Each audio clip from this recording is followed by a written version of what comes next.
बिस्मिल्लाहिर्रहमानिर्रहीम। आप देख रहे हैं हमारा यूट्यूब चैनल और फेसबुक पेज लीगल ईगल्स। आज का जो हमारा मौजू है वो दुआ ज़हरा का केस है। दुआ ज़हरा के केस के अंदर शुरू दिन से तकरीबन 2 माह कबल ये केस शुरू हुआ, तब से लेके आज तक की जो डेवलपमेंट्स हैं उसके बारे में बात करेंगे। इस मुकदमे के तमाम कानूनी पहलुओं के बारे में बात करेंगे। इस मुकदमे के साथ जुड़े हुए लोगों के जज्बात के ऊपर बात करेंगे। इस मुकदमे के अखलाकी, कानूनी और हर लिहाज से इसके ऊपर जो जो चीज़ें असरअंदाज हो रही हैं उन चीज़ों के बारे में बात करेंगे। इस मुकदमे के इस वक्त हमारी सोसाइटी के ऊपर क्या इम्पैक्ट्स हैं उसके बारे में बात करेंगे। इस मुकदमे की आड़ में जो कुछ हमारे सोशल मीडिया के जो एक प्रोपेगेंडा स्पेशलिस्ट होते हैं उनके बारे में भी बात करेंगे इसी वीडियो के अंदर। जिन लोगों को नहीं पता दुआ ज़हरा केस से मुतल्लक, उनके लिए जानना ज़रूरी है कि तकरीबन 2 माह कबल कराची से एक बच्ची लापता होती है जिसका नाम दुआ ज़हरा होता है। उसके वालिद साहब जो हैं अली काज़मी और उसकी वालदा जो हैं वो सोशल मीडिया के ऊपर जो है वो एक कैंपेन शुरू करते हैं ताकि उनकी बच्ची को बाजियाब करवाया जा सके। एक कराची की निजी तंजीम जो है, एक ऑर्गेनाइजेशन होती है, NGO है, वहाँ पे काम करती है, उनकी भी मदद ली जाती है और उनके ज़रिए इस मामले को सोशल मीडिया के ऊपर जो है वो हाईलाइट किया जाता है। सोशल मीडिया के ऊपर हाईलाइट होने के बाद और जो दुआ ज़हरा के वालिद हैं उनकी जुडिशरी के ऊपर भी थोड़ी तनकीद के बाद अरबाब इख्तियार की तरफ से इसके ऊपर नोटिस ले लिया जाता है और उस नोटिस के बाद जो है वो बाकायदा तौर पर कार्रवाइयों का आगाज़ हो जाता है। कुछ अर्सा बाद ये ख़बर आती है कि दुआ ज़हरा जो है वो कराची से अगवा या लापता नहीं हुई, किसी ने उसको नहीं उठाया, बल्कि दुआ ज़हरा जो है वो लाहौर में पाई जा रही है, पंजाब के अंदर पाई जा रही है और यहाँ पर उसने अपनी मर्ज़ी से एक शादी कर ली है। उसके निकाह नामे की तस्वीरें जो हैं वो वायरल हो जाती हैं और फौरी तौर पर जो अली काज़मी साहब हैं, दुआ ज़हरा के वालिद हैं, उनके ऊपर एक तनकीद शुरू हो जाती है कि आप तो ये क्लेम कर रहे थे कि आपकी बच्ची अगवा हो गई है, आपकी बच्ची को बाजियाब करवाया जाए, लेकिन आपकी बच्ची तो भाग गई है। तो इस तरह की बातें शुरू हो जाती हैं। यकीनी तौर पर उनके लिए बड़ी ये दुख वाली बातें होती हैं, लेकिन वो वालिदैन जो हैं वो डटे रहते हैं और उसके बाद वो कहते हैं कि अगर ऐसा है, अगर कोई बयान आया है दुआ ज़हरा का तो उसको हमारे सामने लाया जाए, उसको मंजर आम पे लाया जाए, हमें पता भी चले कि हमारी बेटी जो है वो सही सलामत है। कहीं हमारी बेटी को जिन अगवाकारों ने अगवा किया हुआ है वो लोग उससे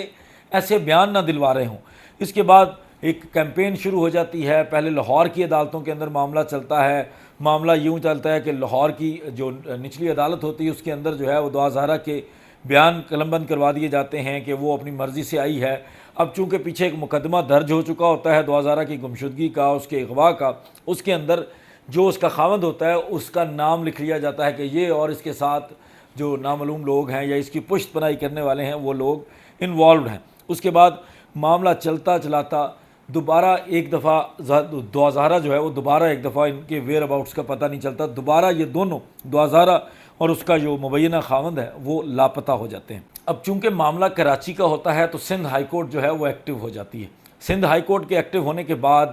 सिंध पुलिस को ये हुक्म मिलता है कि जहाँ कहीं भी दुआ ज़हरा है उसको बाजियाब करवाया जाए और उसको इस अदालत के अंदर पेश किया जाए। उसके अंदर एक IG साहब को रिमूव करने तक भी जो है वो high court, Sindh high court जो है वो इस तरह के अहकाम तक इस तरह के रिमार्क्स दे चुकी होती है कि अगर आप लोग नहीं करेंगे, आप लोग अपने फ़राइज़ सही से अदा नहीं करेंगे तो हम आप लोगों को फ़ारिग कर देंगे। बहुत ज़्यादा हाई कोर्ट की तरफ से सख्ती दिखाई जाने के बाद पुलिस बिलाखिर कामयाब हो जाती है। दोबारा पंजाब के अंदर से ही, पंजाब के एक छोटे से शहर में से दोबारा दुआ ज़हरा और उसके खावंद को बाजियाब करवा लिया जाता है, ढूंढ लिया जाता है या उनकी निशानदेही हो जाती है, जिसके बाद उनको पेश किया जाता है सिंध पुलिस की तरफ से ले जाकर हिफाजत के अंदर सिंध हाई कोर्ट के अंदर। जब वहाँ पेश किया जाता है तो वहाँ पे एक कंट्रोवर्सी आ जाती है जिसमें दुआ ज़हरा जो है उसने ये कहा होता है कि मेरी उम्र जो है वो 16 से 17 साल है। 17 साल की उम्र को क्लेम करते हुए दुआ ज़हरा कहती है कि मैं चूँकि 16-17 साल की हूँ लिहाजा मैं अपनी मर्ज़ी कर सकती हूँ। लेकिन उसके वालिदैन की तरफ से एक क्लेम आता है कि चूँकि हमारी शादी 2005 में हुई और 2005 से के 3 साल के बाद हमारी बेटी पैदा हुई तो ये 2008 की पैदाइश है, लिहाजा ये सिर्फ 14 साल की है। अदालत इस कंट्रोवर्सी को फाइंड आउट करने के लिए, इसको मसले को हल करने के लिए एक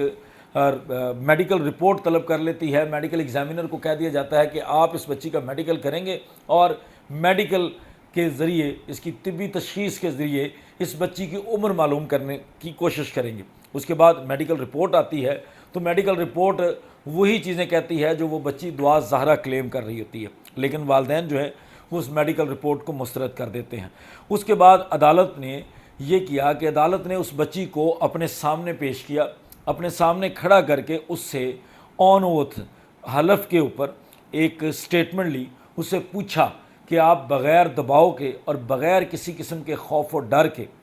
हमें ये बताएं कि आप किसके साथ जाना चाहती हैं। आप जो हमारी अदालतें नॉर्मली यही करती हैं, जब बच्ची बालिग नज़र आती है, अक्ल नज़र आती है, तो वो अदालतें जो हैं वो उन बच्चियों की मर्ज़ी के मुताबिक फ़ैसला कर देती हैं। तो बच्ची बरमला इस बात का इजहार करती है कि जनाब मुझे किसी ने अगवा नहीं किया, मैं अपनी मर्ज़ी से कराची गई हूँ, मैं ख़ुद कराची गई हूँ। और वहाँ एक इंकशाफ वो करती है कि मैं कराची अपने घर से जो है वो ऑटो पकड़ के टैक्सी स्टैंड जाती हूँ, और टैक्सी स्टैंड से मैंने एक टैक्सी ली और टैक्सी लेकर मैं लाहौर पहुँची, और लाहौर जाकर जो है वो ज़हीर को मैंने ट्रेस किया और ज़हीर ने एक किराया जो है वो अदा कर दिया। उसके बाद बच्ची को उसके इस बयान के ऊपर जो है वो अदालत पहले तो जब बच्ची को मेडिकल करवाने की जो एक प्रॉपर प्रोसीडिंग चलती है तो उस दौरान बच्ची को दारुल अमान में रखा जाता है, लेकिन उसके बाद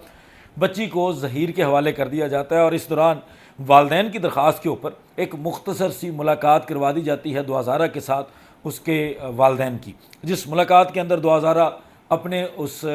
जो स्टांस होता है कि मैंने अब शादी की अपनी मर्ज़ी से और मैं अपने खावंद के साथ जाना चाहती हूँ, तो उसके ऊपर कायम रहती है,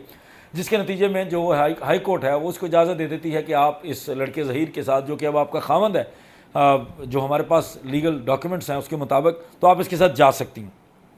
लाहौर सिंध हाई कोर्ट के अंदर एक अफसरदगी के आलम में उसकी वालदा चीखो पुकार करती हैं, और कुछ लोग कहते हैं कि वो बेहोश हो जाती हैं वहाँ पर, और इस तरह के मामला चलते हैं। उसके बाद उसके वालिद साहब फिर से प्रेस कॉन्फ्रेंस करते हैं, वो कहते हैं, और वालदा भी साथ होती हैं, वो कहते हैं कि हमें प्रॉपर मिलवाया नहीं गया, और वो ये अलर्ज करते हैं कि हमारी बेटी ने तो कहा था कि हम आपके साथ, मैं आपके साथ जाना चाहती हूँ, लेकिन पुलिस ने और अदालतों ने जो है वो हमें इंसाफ नहीं दिया। बहरहाल वहाँ से बच्ची दोबारा वापस आ जाती है, और जो उसके वालिदैन होते हैं उनका स्टांस वहीं पे रहता है, वो लेना चाहते हैं बच्ची को वापस, बच्ची नहीं जाना चाहती। इस तरह के मामला चलते रहते हैं। इस दौरान सोशल मीडिया के ऊपर हर यूट्यूबर का एक अपना स्टाइल होता है। एक खातून यूट्यूबर ने एक इंटरव्यू किया जिसमें पहली दफ़ा इस सारे मामले के बाद दुआ ज़हरा को इकट्ठे बिठाकर उनका पब्लिक के सामने एक इंटरव्यू कर दिया जाता है, जिसके अंदर वो अपने सारी इन बातों का इजहार करते हैं कि जनाब हम बिल्कुल खुश हैं, अपनी मर्ज़ी से हैं, ये वो सारा। और वो खातून जो इंटरव्यू करती है उसके अंदर एक कोई मशरूब की बोतल का जो है वो इस्तेमाल कर लिया जाता है, और उसके अंदर जो है वो उसके ऊपर एक तनकीद शुरू हो जाती है। अब लेटेस्ट डेवलपमेंट क्या है, जिसके बारे में मैंने आपको शुरू में कहा था और आपने थंबनेल के अंदर पढ़ा। लेटेस्ट डेवलपमेंट ये है कि चूँकि ये एक मुकदमा दर्ज हो चुका था, जो वालिदैन हैं दुआ ज़हरा के, उनका अभी तक भी ये स्टांस है कि उनकी बच्ची को अगवा किया गया है, ज़बरदस्ती रखा गया है, और वो किसी प्रेशर में है। जो लड़का है ज़हीर, उसकी पुश्त पनाही कर रहा है कोई गैंग है, और ये बाकायदा तौर पर कोई बहुत बड़ा ग्रोह है जो बच्चों की ट्रैफिकिंग करता है, ह्यूमन ट्रैफिकिंग में इन्वॉल्व है। यहाँ से बच्चों को बाहर भेज दिया जाता है, और इसी असना में ये लोग प्लान कर रहे हैं, इसी आड़ में ये प्लान कर रहे हैं कि हनीमून के नाम पे हमारी बच्ची को भी बाहर भेज दिया जाएगा। तो वो उनकी तरफ से जो एलिगेशन लगा हुआ है अगवा का, कि हमारी बच्ची को अगवा किया गया है कराची से, और उसके बाद जो उनका एक एलिगेशन है कि हमारी बच्ची के साथ जो शादी हुई है वो बच्ची चूँकि 14 साल की है, लिहाजा उसकी शादी जो है वो जायज़ नहीं है, लिहाजा ये निकाह गलत है। तो ये सारे मामलात का एक मुकदमा दर्ज है कराची के अंदर। चूँकि ये जो बच्ची कराची की रहने वाली थी, अगवा वहाँ से हुई थी, तो वो मुकदमा तो वहाँ तक बनता था। अब उसके अंदर पुलिस की एक रिपोर्ट आ गई, पुलिस ने अपना चलान पेश कर दिया है। जैसे हम आपको अपने बाकी लीगल कंटेंट में बताते हैं कि जब भी कोई मुकदमा दर्ज होता है तो उसके बाद जब ये जो साइड होती है वो पुलिस के पास होती है, लेकिन जुडिशल साइड पे जो आपके अदालती मामले हैं वो तब शुरू हो जाते हैं, बाकायदा तौर पर सारा मामला उनके पास चला जाता है जब पुलिस एक चलान मुरतब करके अदालत में पेश कर देती है हमारे ज़ाब्ता फ़ौजदारी के सेक्शन 173 के तहत। अब 173 के तहत जो चलान है वो इस मुकदमे का पुलिस ने पेश कर दिया है कराची की, जिस अदालत के अंदर ये ट्रायल चलना था। उस चलान के अंदर बड़ी अपडेट्स हैं, क्योंकि पहले ही अली काज़मी साहब जो हैं, ये दुआ ज़हरा के जो वालिद साहब हैं और उनके जो बाकी जो अहल खाना के लोग हैं, वो ये लज कर रहे हैं कि पुलिस जो है वो उनके साथ कोऑपरेट नहीं कर रही। बज़ाहिर ये नज़र आता है कि सिंध गवर्नमेंट उनके साथ है, लेकिन उनकी तरफ से ये एलिगेशन है कि पुलिस उनके साथ कोऑपरेट नहीं कर रही। अब पुलिस ने जो रिपोर्ट दी है वो बहुत बड़ी अपडेट है। पुलिस ने ये कह दिया है कि जनाब, हमारी इन्वेस्टिगेशन के मुताबिक, हमारी तहकीक के मुताबिक और बच्ची के उस स्टेटमेंट के मुताबिक जो वो हलफनामा हलफ लेकर अदालत के अंदर जमा करवा चुकी है, आपकी सिंध हाई कोर्ट के अंदर जमा करवा चुकी है, उसके मुताबिक बच्ची का अगवा साबित नहीं होता। जो मेन कंटेंशन है, जो अली काज़मी साहब का मेन इल्ज़ाम है, वो अगवा का है, बाकी चीज़ें बाद की हैं। अगवा ही पुलिस ने अपनी रिपोर्ट के अंदर कह दिया है, जिसके ऊपर फ़र्द जुर्म आयद होनी थी, जिसके ऊपर सारी प्रोसीडिंग चलनी थी आगे चलान के ऊपर, उसके अंदर पुलिस ने लिख दिया कि जनाब हमारे नज़दीक अगवा साबित नहीं होता, क्योंकि लड़की बयान दे चुकी है कि वो अपनी मर्ज़ी से गई है। उसके बाद पुलिस ने यह भी कह दिया है कि जो ये कम उम्री की शादी अलर्ज करते हैं जनाब, वो हमारे मुताबिक कोई जुर्म नहीं बनता। उसकी क्या वजह है, वो जो उन्होंने एक्सप्लेन की है वो ये है कि वो कहते हैं कि जनाब ये जो कम उम्री की शादी के ऊपर पाबंदी है, 18 साल से कम उम्र की शादी के ऊपर जो पाबंदी है, ये सिंध में है, इसका कानून सिंध के अंदर है, लेकिन शादी हुई है पंजाब के अंदर। शादी का जो निकाह नामा है वो तो पंजाब गवर्नमेंट का है, लिहाजा हम इसके अंदर इंटरफेयर नहीं कर सकते। अगर आप करना चाहते हैं उससे मुतल्लिक मुकदमा कोई भी दायर, तो वो आप पंजाब के अंदर कर सकते हैं, अगर पंजाब का कानून इजाज़त देता हो तो। ये हो गए जो पुलिस ने लेटेस्ट डेवलपमेंट उसमें दी है। अब जो चीज़ें इसके अंदर मिसिंग हैं वो आपको पॉइंट आउट करते हैं। सबसे पहले जो मेन कंसर्न इस वक्त आपकी सिविल सोसाइटी का, हर आम शहरी का, जिन लोगों ने भी इस मुकदमे के बारे में सुना, उनका जो कंसर्न है वो ये है कि जनाब क्या आपने इन्वेस्टिगेट किया, क्या आप ये मानते हैं, आपकी अक्ल ये बात तस्लीम करती है कि एक 16-17 साल की बच्ची, जो कि दुआ ज़ारा कहती है कि वो 16-17 साल की है, जो कि मेडिकल रिपोर्ट कहती है वो 16-17 साल की है, तो हम उसी को लेके चलते हैं। 16-17 साल की बच्ची 1000 से ज़्यादा किलोमीटर का सफ़र है कराची से लेकर लाहौर तक, क्या अकेले कर सकती हैं?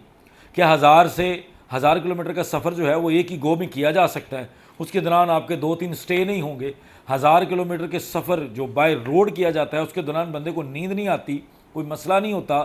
क्या कि कोई लड़की, जवान बच्ची अपने घर से निकलकर बग़ैर ऑटो को किराया दिए कहीं टैक्सी स्टैंड पर जा सकती है? जो कि ये सारी चीज़ें दुआ ज़हरा के कई कहने के बाद पुलिस को इन्वेस्टिगेट करनी चाहिए थी, लेकिन मेरे सोर्सेज के मुताबिक उस रिपोर्ट के अंदर ऐसी कोई इन्वेस्टिगेशन की रिपोर्ट नहीं है जिसके अंदर उस ऑटो रिक्शा वाले को किया हो, इन लोगों ने ट्रेस किया हो, उसका कोई बयान लिया हो, उससे पूरी इन्वेस्टिगेशन की हो, सीसीटीवी फुटेजेस लिए हों जहाँ जहाँ से वो रिक्शा लेके गया, क्योंकि जब आप उसको पकड़ेंगे वो बोल देगा कि जनाब मैं यहाँ से उठाया और यहाँ तक लेके गया, तो आपको सीसीटीवी फुटेज मिल जाएगी, वो उसको एंडोर्स कर देगी। क्या टैक्सी स्टैंड जहाँ से टैक्सी पे वो बैठी, उस टैक्सी ड्राइवर का पता किया, उस गाड़ी की डिटेल ली, उस गाड़ी को इन्वेस्टिगेट किया, उस बंदे को इन्वेस्टिगेट किया, उनके पूरे सफ़र के बारे में पूछा, उनसे टोल की पर्चियाँ लीं, वो सारी चीज़ें इन्वेस्टिगेट की, तो इस ऐसी कोई चीज़ पुलिस ने इन्वेस्टिगेट नहीं की जो हमारे सोर्सेज कह रहे हैं या जो हमारी इंफॉर्मेशन कह रही है हमारे मुताबिक। अब जब आप अगवा के मुकदमे को इन्वेस्टिगेट करना चाहते हैं तो आपके लिए बड़ा ज़रूरी है कि आप सबसे पहले ये देखेंगे कि माँ बाप ये कह रहे हैं कि हमारी बच्ची गायब हो गई, तो आपने उस चीज़ को इन्वेस्टिगेट करना था। अब बच्ची सिंपली कह देती है कि मैं उठी, यहाँ तक गई, वहाँ से वहाँ तक गई, क्या आपकी अक्ल तस्लीम करती है? क्या आप मानते हैं? उन पुलिस वालों से भी ये सवाल करने की ज़रूरत है कि क्यों नहीं आप इन्वेस्टिगेट कर रहे उस चीज़ को। अगर आपको नज़र आ रहा है कि बच्ची एक अकेली इतना लंबा सफ़र नहीं कर सकती, तो उसको इन्वेस्टिगेट कोई नहीं कर रहा। उसके बाद ये जितना टाइम जहाँ जहाँ रह रहे थे, ये जितना टाइम जहाँ जहाँ मूव कर रहे थे, क्या उन तमाम लोगों को शामिल तफ्तीश किया? अब जो मुकदमा अगवा का वहाँ दर्ज हो गया है, उससे मुतल्लक लोग जहाँ मर्जी हों, उन तमाम लोगों को सिंध पुलिस इन्वेस्टिगेट कर सकती थी, लेकिन ऐसी कोई इन्वेस्टिगेशन नहीं की गई। और इस इन्वेस्टिगेशन ना होने की वजह से